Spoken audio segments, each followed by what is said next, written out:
My specialty is the study of scanners. Scanners? They can do anything if they put their mind to it. So ran the tagline for Scanners 2, The New Order, and it could also apply to how both sequels to David Cronenberg's smash hit came about.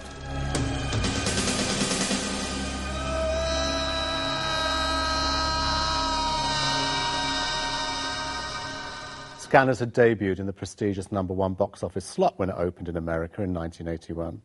Suddenly, this low-budget Canadian horror movie from nowhere was making money and getting terrific critical acclaim.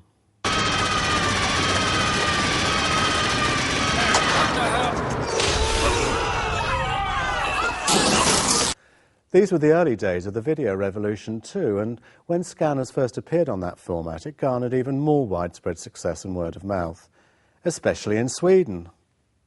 There it was a consistent high seller and gathered a devoted cult audience.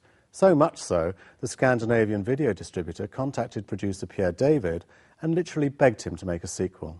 We found another one. You sure? They just trashed an arcade full of video machines without touching them. 2 officers chased them into the Rich Brothers warehouse on 37. Keep this off the airwaves. I'm on my way. You got it.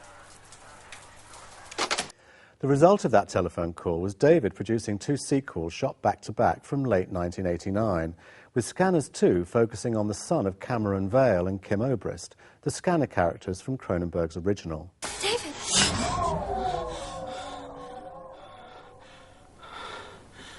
I'm sorry. These migraines are just so bad lately. Pierre David produced The Brood and Videodrome for Cronenberg. He would later add distinction to the superior horrors, Visiting Hours, Of Unknown Origin and The Vindicator, before making his directorial debut with Scanner Cop in 1994. David had acquired the Scanners remake rights from Cronenberg back when the director didn't have an agent or a lawyer looking after his best interests. Naturally, David did call Cronenberg to ask him if he wanted to be involved in the sequels. But learning he wasn't entitled to any money, despite the Pierre David devised plot being based on his characters and story, Cronenberg declined. The director was actually heavily involved in bringing William Burroughs' cult novel Naked Lunch to the screen at the time anyway. The 2 men have remained firm friends despite their differences. With a screenplay by B.J. Nelson, writer of the Chuck Norris Texas Ranger action adventure Lone Wolf McQuade, David asked noted director of photography Christian Duguay to make his feature debut with Scanners 2. What are you looking at? You're not allowed to look at me.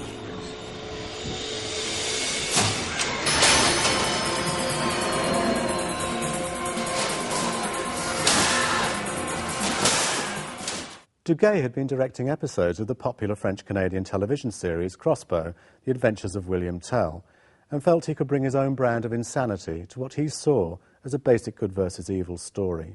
Power doesn't make you good, Dave. It just makes you powerful.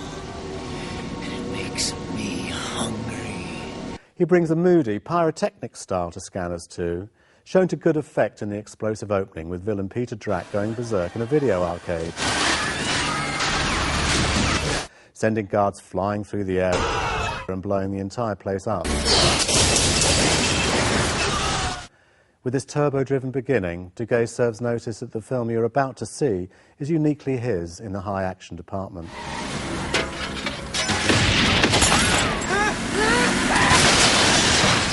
As David Kellum, unaware of his parental heritage or untapped mental powers, Pierre David cast an actor he had used before in his psycho horror movie, Pin.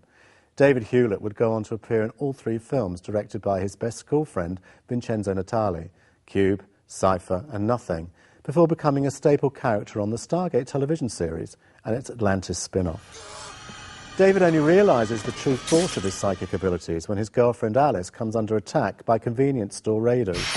Okay, everybody breathe. Nobody's gonna move. The latent power of his virgin mind is fueled by the threat to his new love. And the thug's explosive deaths are the first sign of the terrifying shocks to come.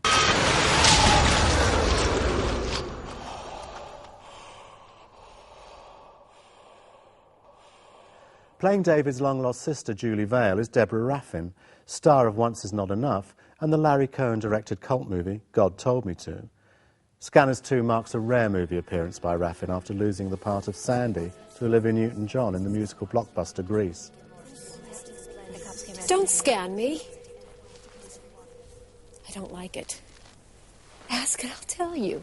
It's Julie who teaches her brother how to go behind the eyes of a non-scanner Dad taught me a trick. Show me. and use them as a conduit for their powers. In a remarkably sustained suspense scene, David and Julie use the evil Lieutenant Gelson to cause one of the more outrageous deaths Yes. by scores of hypodermic syringes. Let's give the doctor a taste of his own medicine. Naturally, the creators knew explosive special effects had to be a main part of Scanners 2. Mike Smithison, who would later work on Planet of the Apes and Spider-Man 2, was the make-up man responsible for coming up with the horrifying murders. I dare you not to wince at the gun-in-the-mouth sequence. And a thrilling climax to beat the original Brain Duel. Here, the good scanners link their minds together against the evil Drac. Smithison built a full-size and fully articulated puppet of actor Raul Trujillo, which is tossed around the room, driven into convulsions, and finally implodes under the mental weight of the telekinetic attack. By the way, Scanners 2 was theatrically released in May 1991, a date chosen to coincide with the Canadian video release of David Cronenberg's original film.